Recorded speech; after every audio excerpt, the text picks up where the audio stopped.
இது வந்து அதானியோட ஸ்கேம் கிடையாது, இது வந்து மொதானி ஸ்கேம்ங்கிறாங்க. தமிழக முதலமைச்சர் சொல்ல வேணாம், ஆனால் கேள்விக்கு பயந்து ஓடுறாரு. இதெல்லாம் எதற்கு ஆணவத்தில் பேசுறாரா, அகங்காரத்தில் பேசுறாரா, இல்லை அறிவில்லாமல் பேசுறாரா? மு.க.ஸ்டாலின் தைரியமற்று, திராணியற்று, வக்கற்று தன்னுடைய தமிழ்நாட்டினுடைய உரிமையை இவர் யார் மாநில அரசின் உரிமையை தூக்கி மத்திய அரசு கொடுக்க வேண்டியது? ஸ்டாலின் அவர்களைப் போல சமூக நீதிக்கு குந்தம் விளைக்கிற வரலாற்றில் சிஎம்ஐ யாருமே கிடையாது. சமூக நீதிக்கு மிகப்பெரிய ஒரு தடையா இருக்கிறது மு.க.ஸ்டாலின் அவர்கள் தான். சமூக நீதிக்கும் திமுகவுக்கு நீங்க சம்பந்தம் இருக்குன்னு ஏதாவது ஒன்று சொல்லுங்க. நீங்க சொல்லுங்க, நீங்க யங்ஸ்டர், பிசியில் எவ்வளோ கேஸ்ட் இருக்கு லிஸ்ட் சொல்லுங்க பார்ப்போம். இப்போ 200க்கு மேலே இருக்கும் சார். நீங்க குத்து மதிப்பாக சொல்றீங்க, ஆனால் நீங்க என்ன சொல்றீங்க, ஷெட்யூல் காஸ்ட்ல 69 இருக்குன்னு ஷார்ப்பாக சொல்றீங்க. அப்போ நமக்கு இருக்கிற பயஸ் என்ன? உண்மையை ஒத்துக்கலாம், நமக்கு இருக்கிற பயஸ் என்ன? ராகுல் காந்தி எதிர்ப்பாகவே திருப்பிறீங்க. ராகுல் காந்தி நினைக்கல இல்லையா, தன்னுடைய அப்பா, தன்னுடைய பாட்டி, தன்னுடைய தாத்தா செஞ்ச தவிர நான் திருத்துவேன்னு நினைக்கலாம் இல்லையா? அவர் எம்பி நாங்க எதிராக இல்லையே.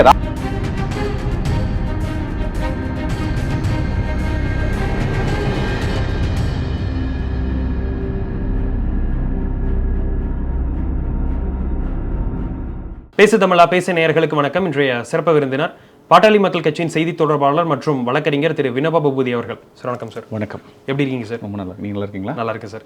சார், அமெரிக்காவுடைய நீதித்துறை ஒரு பெரிய குற்றச்சாட்டை கௌதம் அதானி மேலே சுமர்த்திருக்கிறாங்க.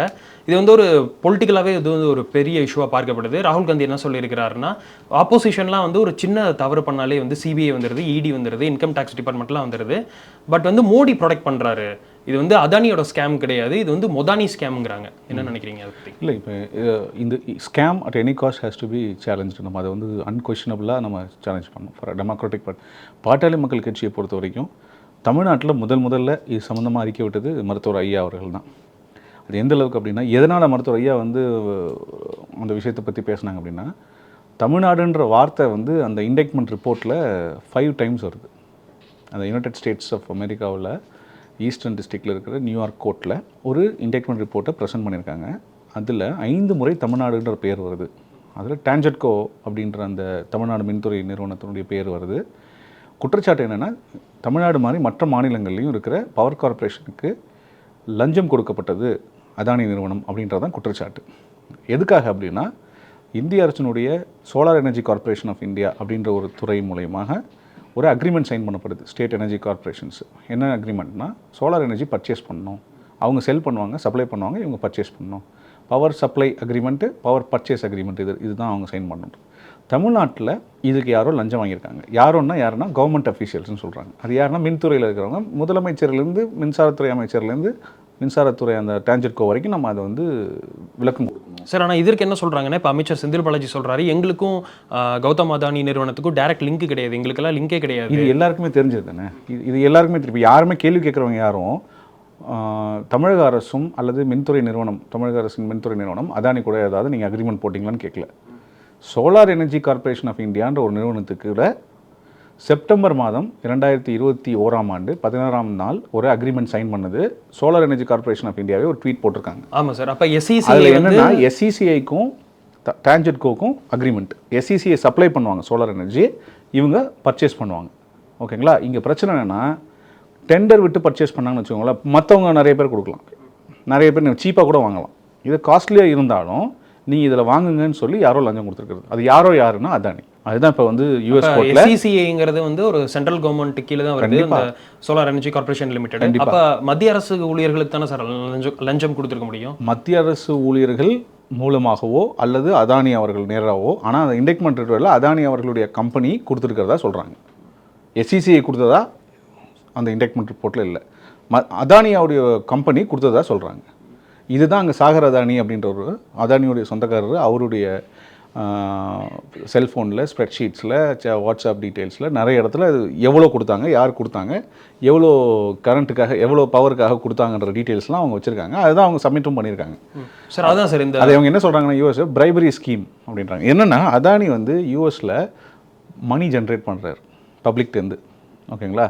அது எப்படி சொல்லி ஜென்ரேட் பண்ணுறாருன்னா, எனக்கு இந்தியாவில், தமிழ்நாட்டில், தெலுங்கானாவில், ஆந்திர பிரதேஷில், ஜம்மு காஷ்மீரில், எங்களுக்கு ஜார்க்கண்டில் எனக்கு வந்து நிறைய பிஸ்னஸ் இருக்குது, நான் நிறைய பவர் அங்கே செல் பண்ண போகிறேன், அதனால் நீங்கள் எனக்கு வந்து பப்ளிக்லேருந்து பணத்தை எனக்கு கொடுங்க, நான் இன்வெஸ்ட் பண்ணுறேன், நான் அதுக்கேற்ற மாதிரி உங்களுக்கு வந்து ப்ராஃபிட் கொடுத்துட்றேன். யூஎஸை பொறுத்த வரைக்கும் என்னென்னா, யூஎஸில் நீங்கள் பப்ளிக்லேருந்து நீங்கள் பணத்தை வந்து கலெக்ட் பண்ணுறீங்க த்ரூ லிஸ்ட் கம்பெனிஸ் மூலியமாக அப்படின்னா யூஎஸ்னுடைய ரூல்ஸ் அண்ட் ரெகுலேஷன்ஸ் இருக்குது. எஃப்சிஆர்ஏன்னு ஒரு ஆக்ட் இருக்குது. அந்த ஆக்டில் என்ன சொல்கிறாங்கன்னா இந்த கம்பெனியோடைய வண்டவாளம் என்னென்னு அவங்க பார்க்குறாங்க. அப்போ இந்த கம்பெனி சில விஷயங்களை இங்கே வந்து பிஸ்னஸ் இருக்கிற மாதிரி காமிச்சு அங்கே பணம் ஜென்ரேட் பண்ணுறாங்க யூஎஸில். இங்கே பிஸ்னஸ் இருக்கிற மாதிரி காமிக்கிறதுக்கு இங்கே தமிழ்நாடு டான்ஜெட்கோ இருக்குல்ல, அவங்கள்கிட்ட லஞ்சம் கொடுத்து ஒரு அக்ரிமெண்ட்டை சைன் பண்ணுறாங்க. அப்போ நீங்கள் ஏன் தமிழ்நாடு டான்ஜெட்கோ இருக்குல்ல, டான்ஜெட்கோ ஏன் அதிக விலை கொடுத்து இந்த பவரை நம்ம வாங்கணும்? அந்த அதிக விலை கொடுத்து வாங்கினோம்னா கரண்ட் பில் யாருக்கு அதிகமாகும்? உங்களுக்கு, எனக்கு, இந்த கம்பெனி, இந்த இருக்கிற யூடியூப் சேனலுக்கு, எல்லா வீடும் இருக்குது சென்னையில், தமிழ்நாடு முழுசும் இருக்கிற எல்லாருக்கும் தானே கரண்ட் பில் ஏறினா பிரச்சனை. ஆனால் அது எந்த ஒரு முகாந்திரமும் இல்லையே சார். இல்லையே. இதற்கே அமைச்சர் சொன்னார், கடந்த அதிமுக ஆட்சியில் வந்து சூரிய மின்சாரம் 7,500 ரூபாய்க்கு இவ்வளோ யூஎஸ் இண்டெக்ட்மெண்ட் ரிப்போர்ட் போட்டிருக்காங்க.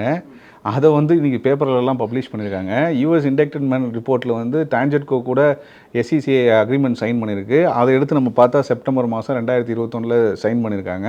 அதை தொடர்ந்து அதானி அவர்கள் வந்து முதலமைச்சரை வந்து சந்திச்சுட்டு போயிருக்காங்க.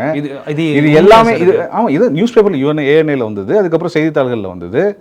அப்போ இதெல்லாம் தாண்டி முகாந்திரம் உங்களுக்கு என்ன வேணும்? சரி, முகாந்திரம் இல்லைன்னே உங்களை மாதிரி சொல்லுவோம். இப்போ கேட்குறாங்களா, மருத்துவரையாக கேட்குறாங்க. என்ன கேட்குறாங்கன்னா, டான்ஜெட்கோ 1,80,000 கோடி கிட்டத்தட்ட நஷ்டத்தில் இருக்குது. ஓகேங்களா? இவர்கள், அதாவது திமுக முதலமைச்சர் மு.க. ஸ்டாலின் ஆட்சிக்கு வந்ததுக்கு பின்பு 3 ஆண்டுகளுக்கு மேலே ஆயிடுச்சு. கிட்டத்தட்ட 2 முறைக்கு மேலே கரண்ட் பில்லை ஏற்றிட்டாங்க. 40,000 கோடி டான்ஜெட்கோக்கு வருமானம் வந்திருக்கு. அந்த 40,000 கோடி வச்சு நீங்கள் கடன் அடைக்கணும்ல, ஆனால் கடன் அடிக்கல. அதற்கு காரணம் என்னன்னு சொல்றாங்கன்னா, இதற்கு முன்னாடி இருந்த அதிமுக ஆட்சியில் எது வேணா இருக்கட்டும், 7 ரூபாய்க்கு கொள்முதல் பண்ணாங்க, 3 ரூபாய்க்கு தான் பண்றாங்க. எது வேணா இருக்கட்டும், அதை இன்வெஸ்டிகேட் பண்ணணும்ல. அதை இன்வெஸ்டிகேட் பண்ணி யார் தப்பு பண்ணாங்கன்னு எடுக்கணும்ல. இப்போ அந்த கோல் ஸ்கேம் இருக்குது, கோல் பர்ச்சேஸில் பவர் ஜென்ரேஷன், அந்த ஸ்கேமுக்கான இன்வெஸ்டிகேஷன் தமிழ்நாடு அலோஸ் பண்ணிட்டாங்களா? பண்ணல. ஏன் அப்போ யார் பண்ணணும்? நீங்கள் என்ன சொல்லிட்டு ஓட்டு வாங்கினீங்க மக்கள்கிட்ட? இன்வெஸ்டிகேட் பண்ண வேண்டிய வேலை யாருடைய வேலை? மு.க. ஸ்டாலின் அவருடைய வேலையா? பண்ணிட்டாரா? இதே அதானி இன்வால்வ் ஆன கொள்முதலுக்கான ஒரு ஊழல் ஒன்று தமிழ்நாட்டில் இருக்குது. அதுக்கான நடவடிக்கைகள் நடந்துட்டு இருக்குல்ல. அந்த வழக்கு இன்னும் நகரவே இல்லை. ஒரு அதானி கம்பெனி மேலே ஒரு ஊழல் குற்றச்சாட்டு இருக்குது. அதுக்கு ஏற்கனவே இன்வெஸ்டிகேஷன் போயிட்டு இருக்கு தமிழ்நாட்டில்ன்றும் போது, ஆனால் அவரே வந்து உங்களை வீட்டில் பார்த்துட்டு போகிறாரு. அது ரகசியமாக இருக்குது, அதை வெளியே சொல்ல மாட்டீங்க. அதுக்கான காரணம் என்ன நம்ம கேட்குறோம். பத்தாக்குறைக்கு யுனைடெட் ஸ்டேட்ஸில் வந்து தமிழ்நாட்டு மானம் கப்பல் ஏறுதா இல்லையா? தமிழ்நாட்டினுடைய ஒரு நிறுவனத்தை பற்றி, தமிழ்நாட்டை பற்றி வெளிநாட்டில் ஒரு கோர்ட்டில் ஊழல் குற்றச்சாட்டு இதுக்கு முன்னாடி ஏதாவது தமிழக அரசுக்கு வந்திருக்கா? கிடையாது. அப்போ இது முதல் முறை வந்திருக்குல்ல. அப்போ முதலமைச்சர் என்ன பண்ணணும்? விளக்கம் கொடுக்கணுமா இல்லையா? ஒரு ஆரோக்கியமான எதிர்க்கட்சியாக மருத்துவர் ஐயா அவர்கள் என்ன கேட்குறாங்க? என்ன தெரியுமா கேட்டாங்க? மருத்துவர் வெரி சிம்பிள். எஸ்சிசிஐக்கும் உங்களுக்கும் ஏற்பட்ட அந்த அக்ரிமெண்ட் இருக்குல்ல, power supply agreement, power purchase agreement, இதற்கு ஊழல் கொடுத்ததாக, லஞ்ச பணம் கொடுத்ததாக யுனைடெட் ஸ்டேட்ஸில் சொல்கிறாங்க. இதற்கு நீங்கள் விளக்கம் கொடுங்க. இல்லை, அவங்க சொல்கிறது இல்லை. அவங்க வெறுமனே வந்து அதானிக்கு எங்களுக்கு சம்மந்தம் தான் சொல்கிறாங்க. அது தப்பு இல்லை. அது வந்து பாதி உண்மை பாதி போய் இல்லை. எது உண்மை?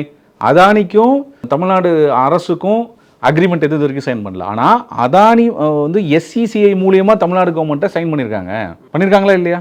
கண்டிப்பாக. அப்போ அதானி வந்து எஸ்சிசிஐ மூலியமாக பவர் கொடுக்குறாரு, அதுக்கு டான்ஜெட்கோ அக்ரிமெண்ட் சைன் பண்ணுது.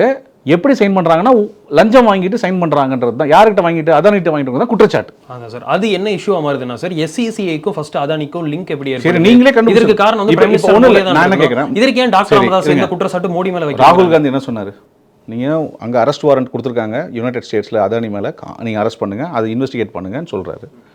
அவர்கிட்ட இன்னொரு கேள்வி கேட்குறாங்க. மாநில அரசுகள், நீங்கள் கூட்டணியில் இருக்கிற மாநில அரசுக்கு மேலேயும் குற்றச்சாட்டுகள் இருக்குன்னு, அவர்கள் மேலேயும் நீங்கள் வந்து நடவடிக்கை எடுங்கன்னு ராகுல் காந்தி சொல்கிறாரு. அப்போ அதையாவது செய்யணும்ல இவங்க. இப்போ மு.க. ஸ்டாலினுக்கு ஒரு மிகப்பெரிய வாய்ப்பு. என்ன வாய்ப்புனா, இந்த குற்றச்சாட்டின் மேலே ஒரு இன்வெஸ்டிகேஷன் பண்ணாங்கன்னு வச்சுக்கோங்க. ஒரு உயர்நீதிமன்ற தலைமை, மருத்துவர் அன்புமணி ராமதாஸ் என்ன சொல்கிறாங்கன்னா, ஒரு உயர்நீதிமன்ற தலைமை நீதிபதியோ இல்லை நீதிபதி தலைமையில் ஒரு விசாரணை ஆணையம் அமைங்க. அந்த ஆணையத்தின் மூலமாக இது என்ன தப்பு நடந்திருக்குன்னு தவற கண்டுபிடிங்கன்னு மருத்துவர் அன்புமணி ராமதாஸ் ஒரு ஆரோக்கியமான ஆலோசனை சொல்கிறார். மு.க. ஸ்டாலின் இது ஒரு மிகப்பெரிய வாய்ப்பு. என்ன பண்ணலான்னா, ஆலோசனை பண்ணி அந்த ஆணையத்தை அமைச்சிட்டு யாருக்கு லஞ்சம் கொடுத்தாங்க, கொடுத்தது அதானி, குற்றச்சாட்டு நிரூபிக்கப்படுது, வாங்கினது டான்ஜெட்கோவில் யார் வாங்கியிருக்கா, அவர் அமைச்சரே வாங்கியிருக்காரா இல்லை அவர் அதிகாரிகள் வாங்கியிருக்காங்கன்றத இவர் ஆணையம் மூலியமாக சொல்லலாம்ல. ஏன் அந்த வாய்ப்பை இவர் மோடியவே இருக்கட்டும் சொல்லட்டும். சரி சார், ஒருவேளை அந்த அமெரிக்கா நீதித்துறை அங்கே சமர்ப்பிக்கப்பட்ட அந்த ரிப்போர்ட்டில் என்ன சொல்கிறாங்கன்னா, இது வந்து ஆந்திர பிரதேஷில் ஒரு 1750 கோடி இதே மாதிரி அங்கே உள்ள ஒரு வாரியத்துக்கு வந்து கொடுத்துருக்குறாங்க. இதில் ஜெகன்மோகன் ரெட்டிக்கும் பங்கு இருக்குங்கிற மாதிரி அவங்க சொல்கிறாங்க. ஒருவேளை இங்கேயும் அப்படி நடந்திருக்கலாமா? அதாங்க செப்டம்பர் 20, அதாவது நீங்கள் ஜூலை 2021லேருந்து பிப்ரவரி 2022க்கு என்ன நடந்திருக்குன்றதை சொல்லியிருக்காங்க இண்டெக்ட்மெண்ட் ரிப்போர்ட்டில். செப்டம்பரில் எங்கள் கையெழுத்து போடுது. ஜூலை டு பிப்ரவரிக்குள்ளே தானே செப்டம்பர் வருது. அப்போ அதை விசாரிக்க வேண்டிய பொறுப்பு யார்கிட்ட இருக்குது? இப்போ 2021 யாருடைய ஆட்சி? செப்டம்பரில் முதலமைச்சர் ஸ்டாலின் தான். ஸ்டாலினுடைய ஆட்சி தானே. அப்போ யார், எந்த அமைச்சகம் இன்வால்வ் ஆயிருக்கும்? எந்த அமைச்சர் இன்வால்வ் ஆயிருக்க வாய்ப்பு இருக்குது? செந்தில் பாலாஜி தான் முதலமைச்சர், செந்தில் பாலாஜி, டான்ஜெட்கோ, எல்லாரையுமே விசாரணை இருக்கணும்ல. அப்போ அது விசாரணைக்கு ஏன் விசாரிக்கலாம்ல முதலமைச்சர்? மருத்துவர் ஐயா என்ன கேட்குறாங்கன்னா, நீங்கள் விளக்கம் கொடுங்க. இன்றைக்கி என்ன ஆயிடுச்சு? சந்திரபாபு நாயுடு என்ன பண்ணிட்டாரு? அந்த power supply agreement, power purchase agreement, அந்த காலகட்டத்தில் ஊழல் குற்றச்சாட்டு நடைபெற்ற அந்த காலகட்டத்துக்கான அக்ரிமெண்ட்டை என்ன பண்ணலாம்? நம்ம வந்து கேன்சல் பண்ணிடலாமா, இல்லை இன்வெஸ்டிகேஷன் பண்ணலாமா, இல்லை என்னன்னு சொல்லி அவர் பேசுகிறாரு. ஆனால் நீங்கள் ஏன் வாய் திறக்க மாட்டீங்க? அப்போ முதலமைச்சர் அவர்கள் அதை தொடர்ந்து ஒரு கேள்வி கேட்குறாங்க. உங்கள் வீட்டில், சித்தரஞ்சன் சாரஜி வீட்டில் அதானி வந்து உங்களை சந்திச்சதா செய்தித்தாளில் வருது. எதுக்காக சந்திச்சாங்க? அதான் திமுகவினர் சொல்கிறது முகாந்திரம் இல்லை, அப்படிலாம் யாரை அவங்க சந்திச்சாங்களா சந்திக்கலையா? யார் சொன்னா சந்திக்கலன்னு? திமுகலேருந்து யாராவது ஒருத்தர் சொல்லுங்கள். உங்களுக்கும் அவங்களுக்கும் ஏதாவது டீலிங் இருக்கா?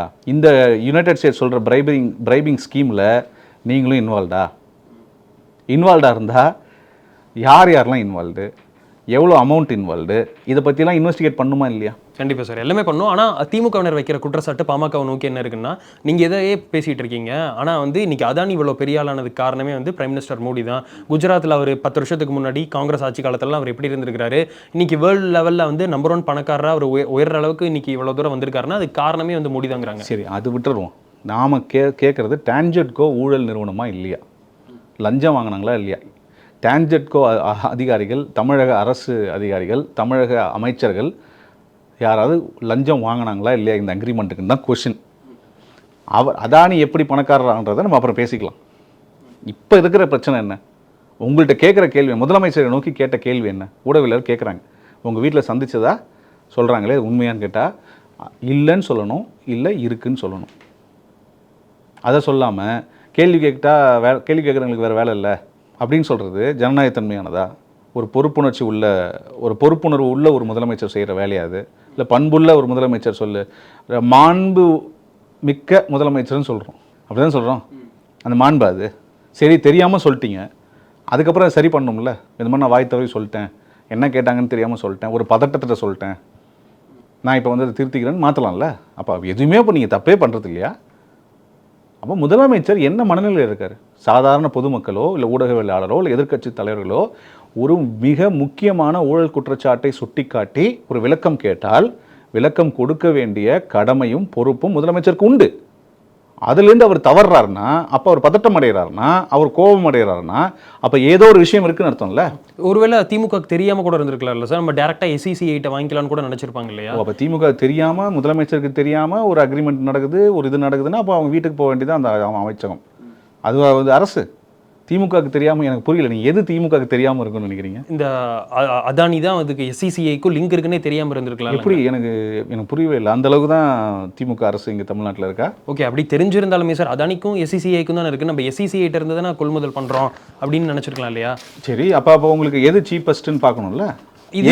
ஏன் வந்து SECIயில் வாங்குறது தான் சீப்பஸ்ட்டா? வெளியில் சோலார் எனர்ஜி இதோட சீப்பாக கிடைக்காதா? இதுதான் சார் ADMK கவர்மெண்ட் வாங்கினதை விட இது ரொம்ப சீப்புங்கிறாங்க சார். சரி, சீப்பாக இருக்கட்டும், பட் அதை விட சீப்பாக கிடைக்காதா?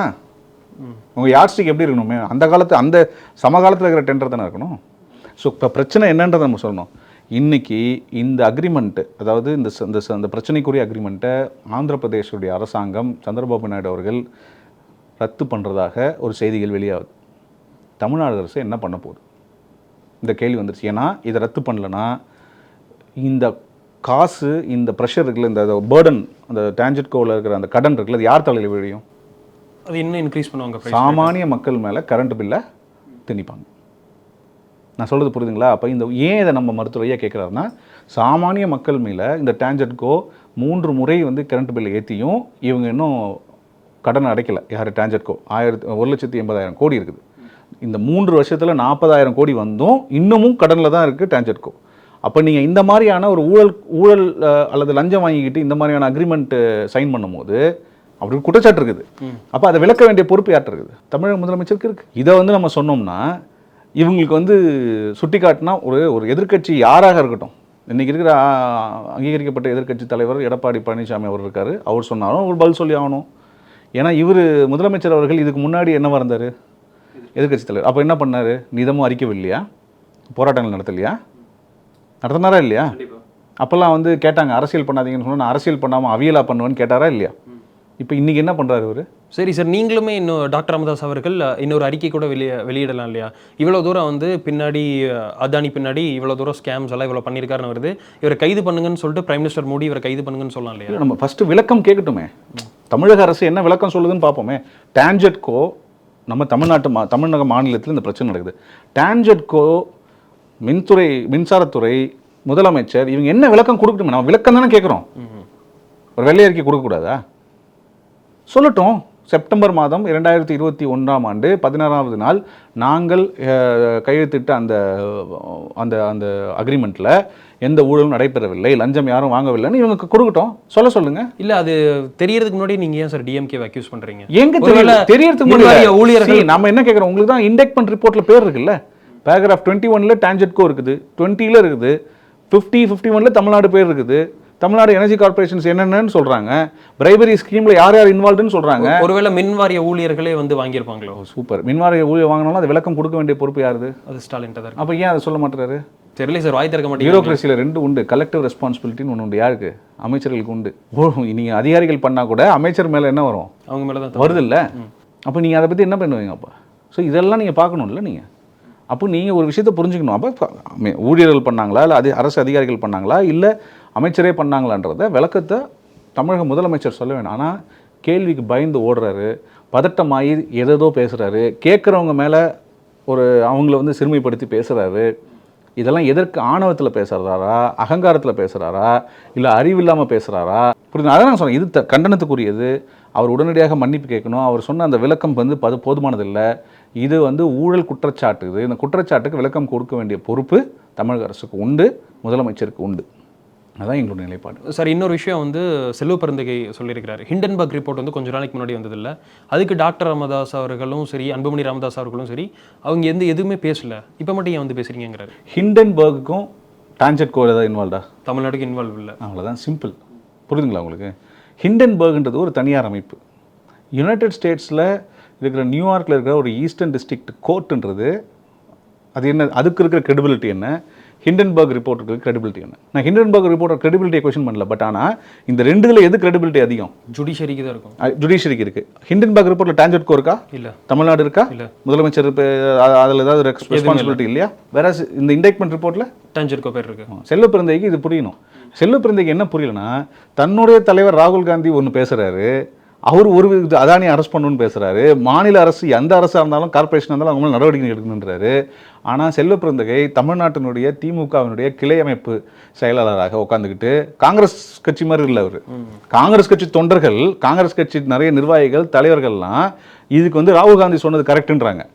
செல்வ பெருந்தகை மட்டும் ராகுல் காந்தி சொல்கிறதுலேருந்து மாறி மு.க. ஸ்டாலின் அவருக்கு முட்டு கொடுத்துட்ருக்கார். ஒரு கட்சியின் தலைவர், ஒரு பெரிய சமுதாயத்தை வந்து அவர் வந்து ரெப்ரசன்ட் பண்ணுறாரு. அவர் வந்து ஒரு நியாயமாகவும் நேர்மையாகவும் அட்லீஸ்ட் குறைந்தபட்சம் தன்னுடைய தலைவர் ராகுல் காந்தி அவர் என்ன சொல்கிறாரோ அந்த லைனில் இருக்கணுமே தவிர, அதை விட்டுட்டு தமிழ்நாட்டில் வேற ஒரு நிலைப்பாடு, மத்தியில் வேற ஒரு நிலைப்பாடுன்னு செல்வ பெருந்தகை இருக்கக்கூடாது. செல்வ பெருந்தகை ஒரு விஷயத்தை புரிஞ்சுக்கணும். ஹிண்டன்பர்க் ரிப்போர்ட் வேற, இந்த யூஎஸ் கோர்ட்டில் இருக்கிற இண்டெக்ட்மெண்ட் ரிப்போர்ட் வேற. அடுத்ததான் இன்னைக்கு சமூக நீதி காவலர் விபி சிங் அவர்களுடைய நினைவு தினம். இன்னைக்கு டாக்டர் ராமதாஸ் அவர்கள் ஒரு அறிக்கை எக்ஸாண்டலில் ஒரு பதிவு போட்டிருக்கிறாரு. அந்த பதிவில் வந்து தெலுங்கானாவில் வந்து ஆல்மோஸ்ட் கம்ப்ளீட் பண்ண போகிறாங்க சாதிவாரி கணக்கெடுப்பு எடுத்து.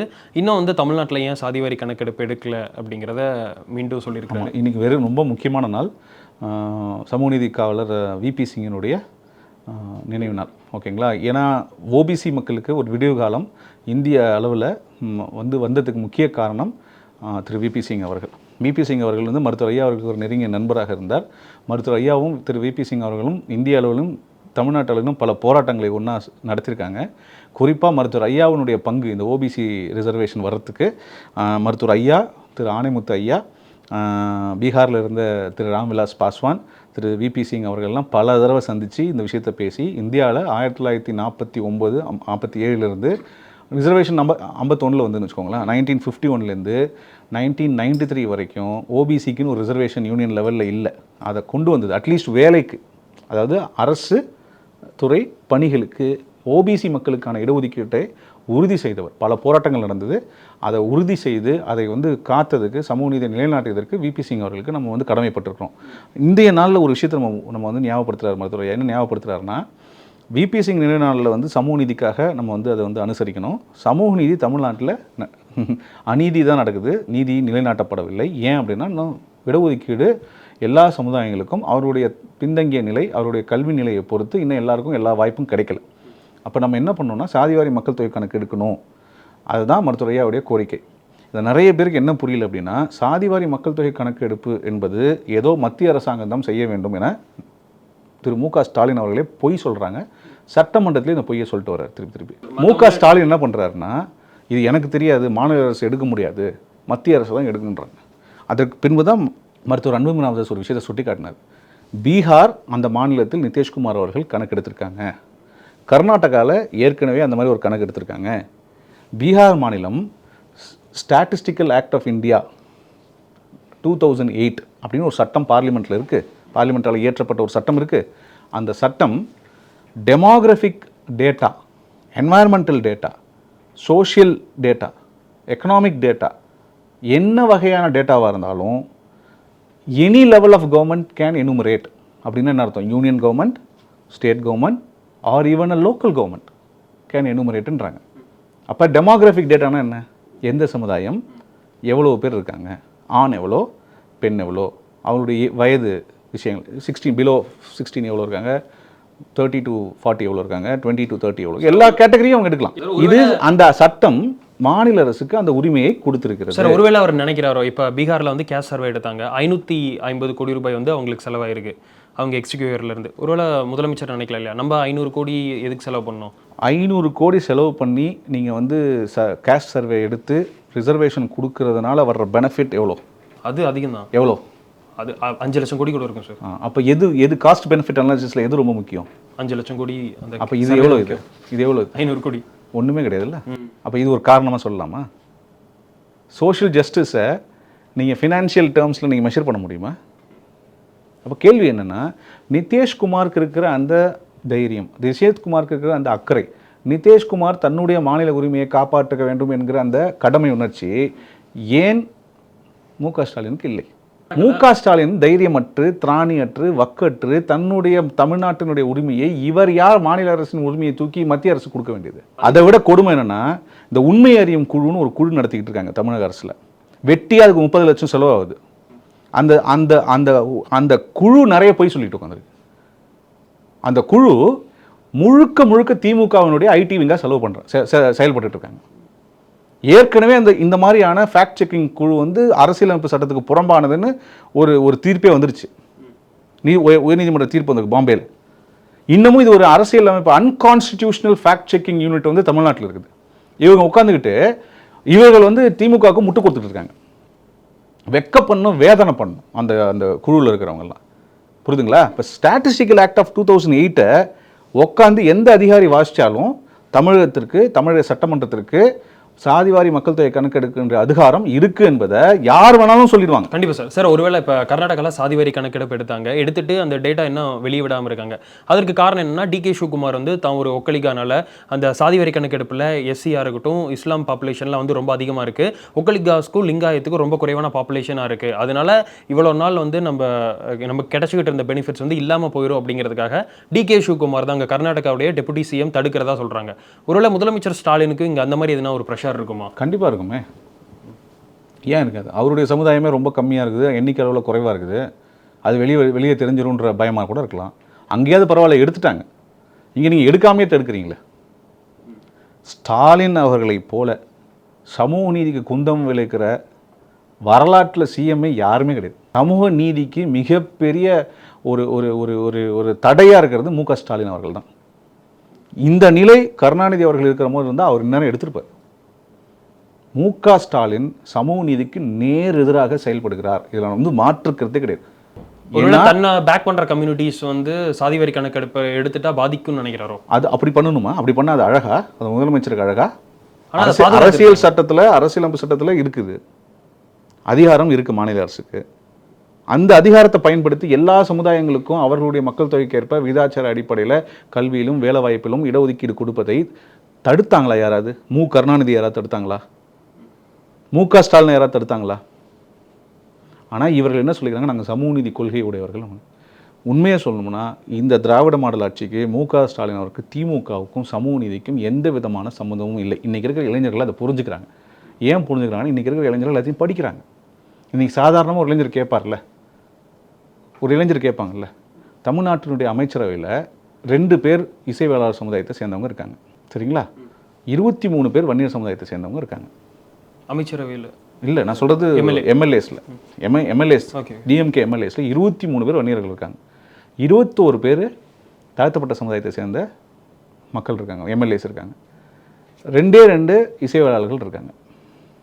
புரியுதுங்களா? அந்த 2 பேரும் முதலமைச்சர், துணை முதலமைச்சர். 23 பேர் இருக்கிற வன்னியர்களுக்கு வெறும் 4 அமைச்சர்கள்.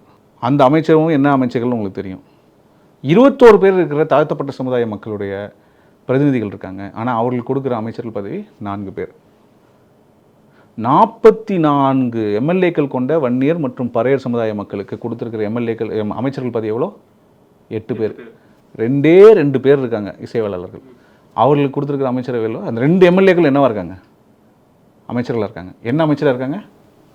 CM, deputy CM. இது சமூக நீதியா? சரி, எல்லாத்துக்கும் அப்படியே பார்த்துட்டு போனோம். இல்லை, நம்ம தமிழ்நாட்டில் அப்போ இந்தியாவில் பெண்கள் எவ்வளோ பேர் இருக்காங்க அமைச்சரவையில்? கீதா ஜீவன் இருக்காங்க, கைல்வெளி செல்வராஜ் இருக்காங்க, 2 பேர் தான் நினைக்கிறேன். அப்போ இதான் சமூக நீதியா? அப்படி இந்தியா ஃபுல்லாக இல்லை, இஸ்லாமியர்கள் எத்தனை பேர் இருக்காங்க? இஸ்லாமியர் ஒருத்தர் தான் இருக்கிறாரு. கிறிஸ்துவர்கள் எவ்வளோ பேர் இருக்காங்க? கிறிஸ்டியன்ஸ் மனோ தங்கராஜ் இருந்தார், அவரும் இல்லை இப்போ. அப்போ நீ உங்கள் சமூக நீதி என்னது இப்போ? சார், அப்படி திமுகவுக்கும் சமூக நீதிக்கும் என்ன சம்பந்தம் சார்? அப்போ நீங்கள் பிஜேபி எடுத்துக்கிட்டால் இதுதான் சார். பிஜேபி எடுத்துகிட்டு சொல்லுங்கள், கணக்கு சொல்லுங்கள். நீங்கள் சும்மா சொல்லுங்கள், நான் பிஜேபி தப்பு பண்ணாலும் தப்பு தான். இல்லை, அப்போ இந்தியா ஃபுல்லாகவே இப்படி பார்க்க முடியும். அட்லீஸ்ட் ஷெட்யூல் ட்ரைபில் ஒரு அமைச்சர் இருக்காங்களா? எங்க தமிழ்நாட்டில் ஷெட்யூல் ட்ரைபுக்கு ஏதாவது ஒரு அமைச்சர் இருக்காங்களா? ஷெட்யூல் ட்ரைப் வகுப்பை சேர்ந்தவங்க 2 எம்எல்ஏ தானே சார்? அது ஒரு எம்எல்ஏ எங்க சரி, இருக்கிற ஒருத்தவங்களுக்கு கொடுக்கலாம்ல. ஏன் பழங்குடி மக்கள், தமிழ்நாட்டில் இருக்கிற பழங்குடி மக்கள், பழங்குடி சமுதாயத்தை சேர்ந்தவங்க ஒரு அமைச்சர் பதவி யாரும் வரக்கூடாதா? வரலாம், கண்டிப்பாக வரலாம். ஏன் அப்போ சமூக நீதினா என்னங்க? நீங்கள் சொல்கிறீங்க, அவங்க அதான் பேசிக்கிறாங்க. சமூக நீதினா என்ன? எவ்வளோ எல்லாருக்கும் பிரதிநிதித்துவம் கொடுக்கணும்ல, எல்லாருக்கும் சம வாய்ப்பு கொடுக்கணும்ல. அது எப்படி இருக்கணும்? அவங்க விகிதாச்சாரம் அவங்களுடைய பங்குக்கு ஏற்ற மாதிரி அவங்களுக்கு பிரதிநிதித்துவம் வேணும். அப்போ தமிழக அமைச்சரவையில் ஏன் அப்படி கொடுக்க மாட்டீங்க? கடந்த அண்ணா இருக்கு சார், 10%. இல்லைப்பா, நம்ம இப்போ பேசுவோம் கடந்தன்னு இன்னைக்கு இருக்கிற நிலைமையில பேசும். இன்னைக்கு இருக்கிற நிலைமையில நம்ம குற்றச்சாட்டுவோம். சரி சார், இப்போ 200. அப்போ நீங்கள் கடந்த காலத்தில் இருந்த மாதிரி தான் நம்ம இருக்க போகிறோம். சரி சரி, இப்போ பேசுவோம். ஒரு 234 பேர் எம்எல்ஏஸாக இருக்கிறாங்க. அதில் 15% தான் கொடுக்க முடியும். அதான் கான்ஸ்டியூஷனல் அமெண்ட்மெண்ட் வந்ததுக்கப்புறம் 15% தான் கொடுக்க முடியும். 15%னா 35 பேருக்கு தானே சார் கொடுக்க முடியும். சரி, நீங்கள் தமிழ்நாட்டில் ஒட்டுமொத்த சாதி எண்ணிக்கை 500 பேர். அதில் உங்களுக்கு சமூக நீதி மேலே அக்கறை எந்த பிரதிநிதித்துவம் இவ்வளோ தான் கொடுப்பீங்களா? 35 பேருக்கு தானே சார் கொடுக்க முடியும். 35 பேர் அமைச்சர்கள் கொடுக்கலாம். அந்த அமைச்சரவையில் நீங்கள் எவ்வளோ பேருக்கு நீங்கள் இந்த தாழ்த்தப்பட்ட சமுதாயத்துக்கு எவ்வளோ அமைச்சர்கள் கொடுக்கலாம்? ஏதாவது நீங்கள் உண்மையாலுமே தாழ்த்தப்பட்ட சமுதாயத்தினுடைய முன்னேற்றத்துக்காக இருக்கீங்க, அவர்களுடைய வாழ்வாதாரத்தை அடுத்த கட்டத்துக்கு கொண்டு போகணும், அவங்களுக்கு பிரதிநிதித்துவம் கொடுக்கணும் அப்படின்னா நீங்கள் அவங்களுக்கு பிரதிநிதித்துவம் அதிகமாக கொடுக்கணும்ல. அப்போ சமூக நீதிக்கும் திமுகவுக்கும் நீங்கள் சம்பந்தம் இருக்குன்னு ஏதாவது ஒன்று சொல்லுங்கள். நீங்கள் சொல்லுங்கள். நீங்கள் யங்ஸ்டர், நீங்கள் உங்களுக்கு சோஷியல் ஜஸ்டிஸ் பற்றி ஓரளவு தெரியும், கான்ஸ்டியூஷனல் ப்ரொவிஷன்ஸ் தெரியும், ரிசர்வேஷன்ஸ் பற்றி பேசிக்காக தெரியும். நீங்கள் சொல்லுங்கள், நம்ம விவாதிப்போம், ஆரோக்கியமாக விவாதிப்போம். நான் திமுக மேலே குறை சொல்கிறது எப்படி சார்? இது அமைச்சரவையில் இவ்வளோ அந்த அளவுக்கு, அதாவது அமைச்சரவைன்றது ஒரு சட்டமே தேவையில்லை. ஒரு முதலமைச்சர் நினைச்சா செய்யலாம் சார். அது அதாவது உங்களை யாரும் தடுக்க முடியாது. முதலமைச்சர் ஒரு 6, 7, 8 பேருக்கு தாழ்த்தப்பட்ட சமுதாயத்தை சேர்ந்த எம்எல்ஏக்களுக்கு அமைச்சர் பதவி கொடுத்தா யாரும் கேள்வி கேட்க முடியாது. கேட்க முடியுமா? முடியாது. ஏன்னா முதலமைச்சரோட ப்ரெரோகேட்டிவ் கொடுத்துருக்காரா? இதுக்கு முன்னாடி தமிழ்நாட்டில் யாருமே கொடுக்கல. ஏன் கொடுக்கல? அதுதானே கேட்கிறோம். அப்ப நீங்க சமூக நீதி என்ன பேசுகிறீங்க? இப்போ நீங்க பெண்களுக்கே கொடுக்க முடியலீங்களா உங்களுக்கு? பெண்களுக்கு நீங்க ஒரு உங்க அமைச்சரவையில் அப்ப நான் மேல் டாமினேட்டடா தான் இருக்கணுமா? அப்ப பெண்களுக்கு கொடுக்க மாட்டீங்களா? பெண்கள் அங்க எம்எல்ஏக்களே இல்லையா வேற? சார், ஒரே அவங்க அமைச்சரே கொடுக்க முடியாது. 1991ல தான் ஏதோ 28 29 எம்எல்ஏ இருந்தாங்க. நான் கேட்கும்போது இப்ப இருக்கிற எம்எல்ஏக்கள், டிஎம்கேல இருக்கிற எம்எல்ஏக்கள் பெண்கள் இருக்காங்கல்ல, கண்டிப்பா அவங்களுக்கு அதிகமான பிரதிநிதித்துவம் கொடுக்கலாமா வேணாமா? இருக்கிறதே 8-9 பேர். நான் கேட்கிறேன், இருக்கிறதே அவங்களுக்கு கொடுக்கலாம்ல. பெண்களுக்கு முக்கியத்துவம் கொடுக்குறேன்னு சொல்றவங்க அமைச்சரவையில் பெண்கள் இருந்தால் தானே பெண்களை பற்றியான பிரச்சனைகளை பற்றி அவங்க பேசுவாங்க. அமைச்சர்கள் அதிகமாக தாழ்த்தப்பட்ட சமுதாயத்தை சேர்ந்தவங்க இருந்தாங்கன்னா அவர்களுடைய பிரச்சனைகள் அவர்களுடைய தேவைகளை அமைச்சர்களை பேச முடியும். சரி, இப்ப மிகவும் பிற்படுத்தப்பட்ட சமுதாயத்தை சேர்ந்த நிறைய பேர் அமைச்சர்கள் இருந்தால் தான் அவங்கள பத்தி பேச முடியும், அவங்களுக்கான பிரச்சனையை கேட்டு வாங்க முடியும். அப்ப நாளைக்கே பாட்டாளி மக்கள் ஆட்சிக்கு வந்துட்டீங்க, நாங்க இப்ப இல்ல, நீங்க வந்து நாங்க சொன்ன தாழ்த்தப்பட்ட சமுதாயத்தை சேர்ந்த ஒருத்தரை நாங்க வந்து முதலமைச்சர் ஆக்குவோம், பெண்களை ஒருத்தர் முதலமைச்சர் ஆக்குவோம்னு 2016 தேர்தலில் நாங்கள் மருத்துவர் அன்புமணி ராமதாஸ் ஒரு கோரிக்கை வச்சு தான் தேர்தலையே சந்திச்சோம். சார், இப்போ எனக்கு ஒரே ஒரு கொஸ்டின் சார். இப்போ வந்து எஸ்சி பட்டியலில் வந்து தமிழ்நாட்டில் ஒரு 69 கேஸ்ட் இருக்கிறாங்க. அந்த 69 கேஸ்ட்டில் நீங்கள் ஒரு 7-8 பேருக்கு தான் அமைச்சர் நீங்களே கொடுத்தா கூட மீதி இருக்கிறவங்க 61 பேருக்கு ரெப்ரசன்டேஷன் இல்லை. நான் என்ன கேட்குறேன், ஒரு ரெப்ரசன்டேஷன் அட்லீஸ்ட் தாழ்த்தப்பட்ட சமுதாயத்துக்கு முதல்ல கொடுங்க, அப்புறமா அவங்களுக்குள்ள யாருக்கு கிடைக்கலன்னு அடுத்து பார்க்கலாம். உங்களுக்கு எம்பிசி எஸ்சி எஸ்டினா தான் அதுக்குள்ள அவ்வளோ சாதிகள் இருக்குன்னு நம்பர்ஸ் முத கொண்டு சொல்றீங்க. பிசியில் எவ்வளோ கேஸ்ட் இருக்கு, எவ்வளோ கேஸ்ட் இருக்கு லிஸ்ட் சொல்லுங்க பாப்போம். இப்போ 200க்கு மேல இருக்கும் சார். குத்து மதிப்பா சொல்றீங்க. ஆனா நீங்க என்ன சொல்றீங்க, ஷெட்யூல் காஸ்ட்ல 69 இருக்குன்னு ஷார்ப்பா சொல்றீங்க. அப்ப நமக்கு இருக்கிற பயஸ் என்ன? உண்மையை ஒத்துக்கலாம், நமக்கு இருக்கிற பயஸ் என்ன? ஷெட்யூல் காஸ்ட்னு வந்தா மட்டும் அதுல 69 கேஸ்ட் இருக்குன்னு சொல்ல நம்பர்ஸ் தெரியுது. எம்பிசின்னு சொன்னா அதுல 115 இருக்குன்னு உங்களுக்கு சொல்ல தெரியுது. பிசியில் எவ்வளவு இருக்கு, ஜெனரல் கேட்டகரியில் எவ்வளவு இருக்குன்னா ஏன் உங்களுக்கு அந்த நம்பர்ஸ் தெரியல? ஜெனரல் கேட்டகரியில 78 கேஸ்ட் இருக்கும் சார். 78 கேஸ்ட் இருக்குன்னு தான் சொல்றோம். இல்ல 78 தான் இருக்கு. நாங்க ஏன் அதெல்லாம் உங்களுக்கு டக்குன்னு ஞாபகம் வரல?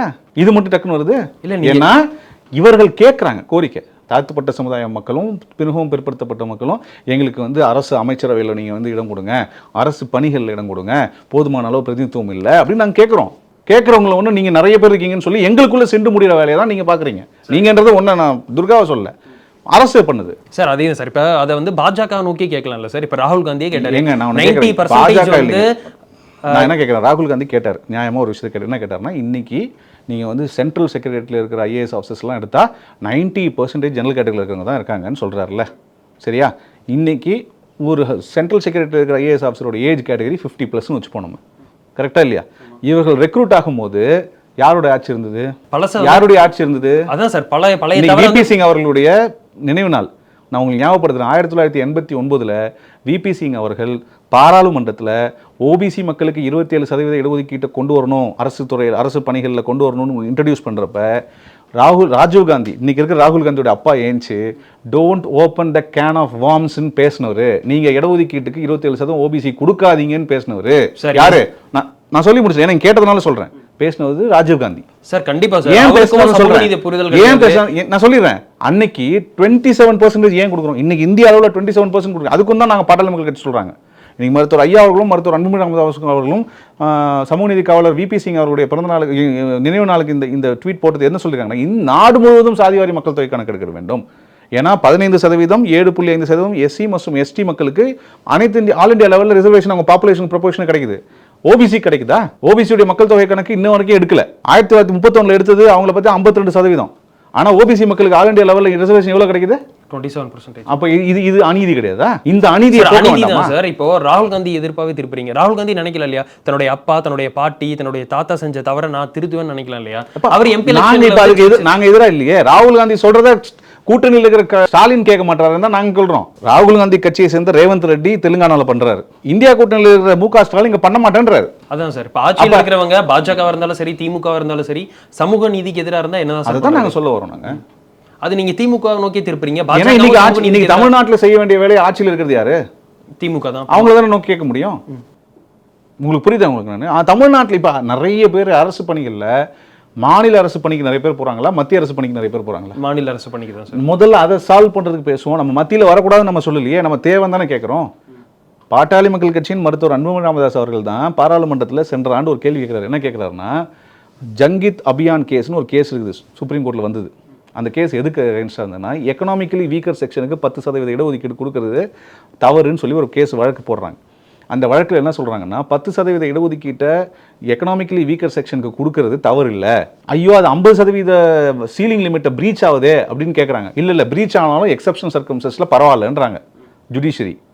அதை வச்சு கேட்குறாரு, ஜுடிஷியரி தான் எக்ஸப்ஷனல் சர்க்கம்ஸ்டன்சஸில் 50% ப்ரீச் பண்ணலான்னு சொல்கிறாங்கல்ல, அதை பேஸ் பண்ணியே ஓபிசி மக்களுக்கு 27% நீங்கள் 52% இன்க்ரீஸ் பண்ணி கொடுங்க அப்படின்னு நம்ம அங்கே கேட்குறோம். கேட்காம இல்லை, நம்ம மாநில அரசையும் கேட்குறோம், மத்திய அரசையும் கேட்குறோம், திரு மோடி அவர்களையும் கேட்குறோம், திரு மு க ஸ்டாலின் அவர்களையும் கேட்குறோம். ஆனால் மாநில அரசுக்கான இந்த உரிமையை என்கிட்ட உரிமையே இல்லைன்னு ஏன் போய் சொல்கிறாரு ஸ்டாலின். அதுதான கொஸ்டின். பீகார் நடத்திய சாதிவாரி மக்கள் தொகை கணக்கெடுப்பு தவறா இல்லையான்னு சுப்ரீம் கோர்ட்ல ஒரு வழக்கு வந்தது. Statistical act of India 2008 base பண்ணி பீகார் மாநிலம் செய்தது சரியா தவறான கொஸ்டின். சரி, மாநில அரசுக்கு அந்த உரிமை இருக்கிறது என உச்சநீதிமன்றம் சொல்லியிருக்கு. உச்சநீதிமன்றம் மிக தெளிவாக தீர்ப்பு கொடுத்துட்டாங்க. என்ன கொடுத்துருக்காங்க? பீகார் மாநிலத்தின் உரிமை அவர்கள் சாதிவாரி மக்கள் தொகை கணக்கெடுப்பு எடுப்பது, காஸ்ட் டேட்டாவை எடுக்கிறது எந்த ஆக்ட் படி எடுக்கிறாங்க? ஸ்டாட்டிஸ்டிக்கல் ஆக்ட் ஆஃப் இந்தியா வச்சு எடுக்கிறாங்க. அதை நீங்கள் தடுக்க முடியாதுன்னு மத்திய அரசுக்கு சொல்லிட்டாங்க. அதே நிலை தான் தமிழகத்துக்கும். ஆனால் பீகாராது நடத்தி வழக்கை சந்திக்கிறாங்க. இங்கே இவங்க எடுக்கவே மாட்டேன்னு சட்டமன்றத்தில் சொல்கிறாரு மு க ஸ்டாலின். ஒருவேளை 2026 எலெக்ஷனுக்கு போகும்போது நமக்கு ஒரு பூஸ்டாக இருக்கும்னு அப்போ சொல்லுவாரோ, நான் ஆட்சிக்கு வந்துட்டு எடுக்க. எனக்கு தெரிஞ்சு மு க ஸ்டாலின் அவர்களுக்கு சமூக நீதி, ரிசர்வேஷன், இந்த ஸ்டேட் அட்டானமி, ஸ்டேட் ரைட்ஸ் இதை பற்றிலாம் ஏதாவது தெரியுமான்றதே எனக்கு தெரியல. அதுதான் ரொம்ப ரொம்ப கஷ்டமாக இருக்குது. அவருக்கு இதெல்லாம் புரியுமா? இதை யாராவது சுற்றி இருக்கிறவங்க சொல்லி கொடுக்குறாங்களா? இல்லை அமைச்சர்களாக இருக்கலாம், இல்லை அரசு அதிகாரிகள் இதை பற்றிலாம் பேசுகிறாங்களா? எனக்கு ஒன்றும் புரியல. பேசினாலும் அவருக்கு புரிஞ்சுப்பாரா அப்படின்றது எனக்கு தெரியல. ஏன்னா அவ்வளோ தூரம் ஒரு மோசமான ஒரு நிலையில் இருக்குது. பார்க்கலாம் சார் என்ன பண்ண போகிறாருன்னு. என்னோட இணைந்து பல்வேறு கருத்துக்களை பெறுவதற்கு நன்றி சார். மிக்க நன்றி. பேசு தமிழா பேசுவினுடைய மக்கள் ஃபவுண்டேஷன் மூலமாக நம்ம ஒரு மிகப்பெரிய ஒரு பசு சரணாலயம் அமைப்பதற்கான முயற்சியில் ஈடுபட்டிருக்கோம். இந்த சரணாலயத்தை அடுத்த 5 ஆண்டுகளுக்குள்ளார நம்ம முழுமையாக கட்டமைச்சு நம்முடைய பாரத பிரதமர் மோடி அவர்களுடைய கரங்களால் அதை திறக்க வேண்டும்ங்கிறது தான் என்னுடைய ஆசை. இந்த பசுக்கள் சரணாலயத்திற்கு என்னுடைய கான்ட்ரிபியூஷனாக நான் ஏதாவது கொடுக்கணுங்கிற எண்ண ஓட்டத்தின் அடிப்படையில் கிட்டத்தட்ட 10 ஆண்டுகளுக்கு மேலே நான் கலெக்ட் பண்ண கலை பொருட்கள் அனைத்தையும் விற்று அதன் மூலமாக திரட்டப்படக்கூடிய தொகை என்னவோ அதை இந்த மக்கள் ஃபவுண்டேஷனுக்கு, இந்த பசு சரணாலயம் திட்டத்திற்கு என்னுடைய கான்ட்ரிபியூஷனாக கொடுக்க போகிறேன். இந்த பொருட்கள் அனைத்துமே நம்முடைய பேசு தமிழா பேசு அலுவலகத்தில் விற்பனைக்கு இருக்குது. கீழே இருக்கக்கூடிய இந்த கான்டாக்ட் நம்பருக்கு நீங்கள் கால் பண்ணி இது பற்றின மேலதிக விவரங்களை நீங்கள் தெரிஞ்சுக்கலாம். அது மட்டும் இல்லாமல் மக்கள் ஃபவுண்டேஷனுடைய அக்கௌண்ட் நம்பரை இந்த வீடியோடைய டிஸ்கிரிப்ஷனில் கொடுத்துருக்கோம். நீங்கள் நேரடியாக அந்த அக்கௌண்ட் நம்பர் மூலமாகவும் உங்களுடைய கான்ட்ரிபியூஷன்ஸை கொடுக்கலாம். பேசு தமிழா பேசு ஒரு சேனல் கிடையாது, அது ஒரு இயக்கம்னு நான் உறுதியாக நம்புகிறேன். உங்களுடைய குரலை தான் நாங்கள் ஒவ்வொரு வீடியோலையும் பேசுகிறோம், உங்களுடைய மனசாட்சியை தான் நாங்கள் பிரதிபலிக்கிறோங்கிற ஒரு எண்ணம் எங்களுக்கு இருக்குது. அதே எண்ணம் உங்களுக்கு இருந்ததுன்னா தொடர்ந்து பேசு தமிழா பேசுவனுடைய முயற்சிகளுக்கு நீங்கள் கொடுக்கக்கூடிய ஆதரவை இந்த பசுக்கள் சரணாலயம் திட்டத்திற்கும் கொடுக்கணும்னு சொல்லி ரொம்ப தாழ்மையோடு கேட்டுக்கிறேன். உங்களுடைய அன்பாலையும் ஆதரவாலையும் தான் பேசு தமிழா பேசி இயங்கிக்கிட்டு இருக்கு. அதற்கு என்றென்றைக்கும் நன்றி.